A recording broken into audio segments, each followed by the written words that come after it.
Hey guys, real quick, let me just say this so nobody can twist it. But if you're out here making any kind of money off the child welfare system, you should be ready to explain every dollar, and I don't care how polished your mission statement sounds, that's not what I'm talking about.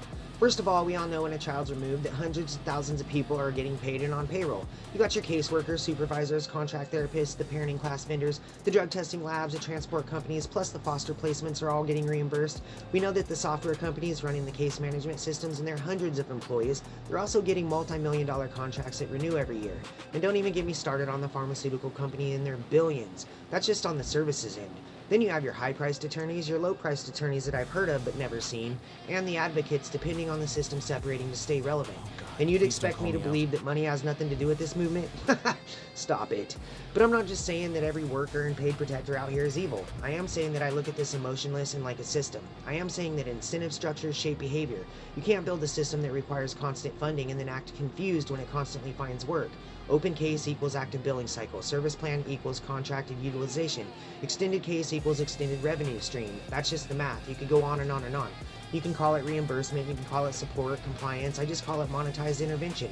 And maybe this should bother everyone, even the people not in a case. When help becomes billable, volume matters. And when the volume matters, the risk expands. When you let the risk expand, the families widen. You don't have to scream corruption to admit that money and morality just don't mix clean. You can't tell me that this is only about safety while the backend is only structured around budgets, renewals, utilization rates, and performance metrics. So if a case drops too low, the funding shrinks. If the funding shrinks, contract shrinks. If a contract shrinks, the payroll shrinks. So don't look at me all crazy when I say it's a money-making movement made to sustain the machine. I just don't think people should profit off help. I said it. That's it. I don't think trauma should activate invoices. I don't think parenting stress should turn into a revenue chain. And if that statement offends someone on payroll, just ask yourself why that is.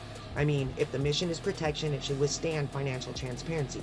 If the work is clean, the numbers should be clean. If the motive is safety, the incentive should not reward expansion. You can care about children without building an ecosystem that depends on their removal to sustain itself. And if you think that's radical, that just says more about the structure than it does about me. I'm not here to comfort this system, I'm here to decode it. Children are not line items, families are not utilization rates, and help should be free, not require a billing department. I'm just saying. You want to see what's real? Subscribe to Fostering Reality.